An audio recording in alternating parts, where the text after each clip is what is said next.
جس طرح ہمیں ماحول کو صاف رکھنے کی تلقین کی گئی ہے، اس طرح ہمیں اپنے خیالات کو پاکیزہ رکھنے کی بھی تلقین کی گئی ہے۔ جب خیالات پاکیزہ ہوں گے تو اچھی صحت ہوگی۔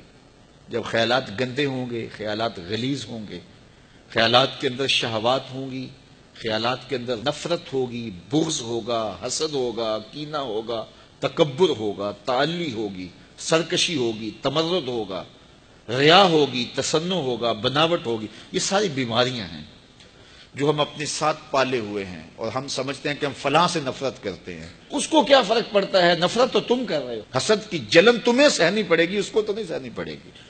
بغض رکھتے ہو، کینہ رکھتے ہو، نفرت رکھتے ہو، تو ہم کہتے ہیں ہم فلاں سے رکھتے ہیں۔ میاں فلاں کو کیا فرق ہے؟ وہ سب کچھ تو تم اپنے اندر رکھے ہو۔ وہ کیمیائی عمل جو ہوتا ہے، جو صحت پہ مضر اثرات پڑتے ہیں، طبیعت میں گھٹن آتی ہے، طبیعت میں غصہ پیدا ہو جاتا ہے، اور ہر وقت چڑچڑا مزاج ہو جاتا ہے، ہر وقت ایک بے چینی میں رہتے ہو، تو وہ تم رہتے ہو، وہ تو نہیں رہتا۔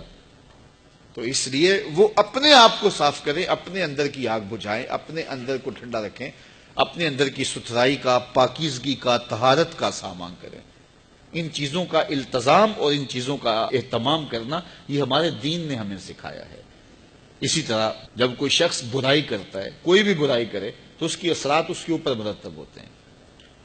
تو برائی کے اثرات بد سے اس کے اندر کا نظام بگڑ جاتا ہے، باطن کی طہارت ختم ہو جاتی ہے، اور باطن کی طہارت کو بہت زیادہ اہمیت دی ہے شریعت اسلامیہ نے۔ حسد کے کوڑے، بغض کا کچرا اور نفرت کا جو ہے وہ گند تمہارے اندر اگر جمع ہوتا رہے گا، تو پھر اندر سے تعفن اٹھے گا، اور وہ تعفن تمہارے دماغ کو چڑھے گا، اور زندگی کا چین، زندگی کا قرار تمہارا لٹ جائے گا، اور تم سمجھو گے کہ شاید فلاں کی وجہ سے ایسا ہوا، ہم نے خود نفرتیں پالی، خود اپنے اندر گندگی اور غلاظت ڈالی۔ کچھ اعضاء ہمارے ظاہری ہیں، کچھ اعضاء ہمارے باطنی ہیں۔ آنکھیں عضو ظاہری ہیں، کان، زبان، ہونٹ، ٹانگیں، ہاتھ، یہ ظاہری اعضاء ہیں، اور کچھ اعضاء باطنی ہیں۔ دماغ باطنی عضو ہے، دل باطنی عضو ہے۔ تو یہ جو ظاہری عضو ہیں، اس کی کچھ غلاظتیں، گندگیاں ظاہری ہیں، اور ان کی غلاظتیں کچھ باطنی ہیں۔ مثال کے طور پہ ہاتھ کے اوپر میل لگ گیا، ہاتھ کے اوپر کوئی نجاست لگ گئی، تو یہ عضو ظاہری کی ظاہری غلاظت ہے، تو اس کو پانی سے صاف کیا جا سکتا ہے۔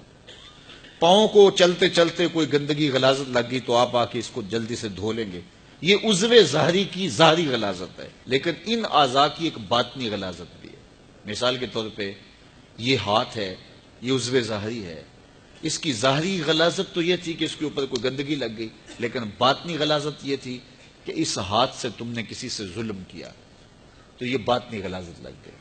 یہ زبان، اس کی ظاہری غلاظت تو یہ تھی کہ کوئی منہ میں ایسی چیز پڑ گئی جو گندی تھی، تو اس کی ظاہری غلاظت ہے، اس ظاہری عضو کی۔ لیکن اس ظاہری عضو کی باطنی غلاظت کیا ہے؟ اس زبان سے جھوٹ بول دیا، اس زبان سے بہتان لگا دیا، اس زبان سے کسی کو گالی دے دی، اس زبان سے سب و شتم کیا، اس زبان سے کسی کے لیے برا لفظ بول دیا، تو اس عضو ظاہری کی یہ باطنی غلاظت ہے۔ اس طرح یہ آنکھ کی ظاہری غلاظت یہ ہے، اس کے اندر کوئی میل پڑ گئی تو یہ ظاہری غلاظت ہے، لیکن اس آنکھ کو شہوت سے بھر لیا، گوشۂ چشم سے کسی کی تحقیر کی، کسی کی تذلیل کی، تو اس ظاہری عضو کی باطنی غلاظت ہوئی۔ اسی طرح باقی اعضاء بدنیاں ہیں، تو ہر عضو کی جو ظاہری ہے اس کی ایک ظاہری غلاظت ہے، اس کی ایک باطنی غلاظت ہے۔ تو ہمیں کہا گیا کہ ہم اپنے اعضاء جو بدن کے ہیں ان کے ظاہر کو بھی صاف رکھیں، اور ان کو باطنی غلاظتوں سے بھی پاک رکھیں، ستھرا رکھیں۔ اس طرح ہمارے باطنی اعضاء ہیں۔ مثال کے طور پہ دماغ ہے، دماغ کی بیماری اور دماغ کی غلاظت ہے، اس کو تکبر پیدا ہو جاتا ہے، عجب پیدا ہو جاتا ہے۔ یہ خمار انسان کو کہ میں بڑا ہوں، یہ انسان کو چھوٹا کر دیتا ہے، یہ انسان کی زندگی کا چین چھین لیتا ہے، یہ تقوی کو اجاڑ دیتا ہے، یہ باطن کے پلے چھوڑتا کچھ نہیں کہ میں بڑا ہوں۔ اس کائنات میں سب سے بڑا جرم ہوا ہی یہ ہے کہ ابلیس نے کہا تھا انا خیر منہ، میں بہتر، یہ میں جو تھی اس نے اس کا بیڑا غرق کر دیا۔ جو بڑا ہوتا ہے اس کو بتانا نہیں پڑتا میں بڑا ہوں، لوگ دیکھتے ہیں کہ وہ بڑا ہے۔ بڑائی لفظوں سے نہیں بتائی جاتی، بڑائی کردار کی ہوتی ہے، بڑائی سوچوں کی ہوتی ہے۔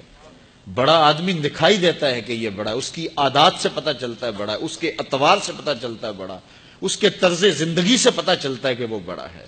تو کسی کو چھوٹا نہ سمجھو، کسی کو حقیر نہ جانو۔ واصف علی واصف مرحوم نے کہا تھا کہ کوئی چھوٹا تب نظر آتا ہے کہ اسے دور سے دیکھا جائے یا پھر غرور سے دیکھا جائے۔ کسی کو قریب سے دیکھیں اور پیار سے دیکھیں تو پھر کوئی چھوٹا نہیں ہوتا۔ کس کو پتھر مارے ناصر کون پرایا ہے، دل کے شیش محل میں ایک ایک چہرہ اپنا لگتا ہے۔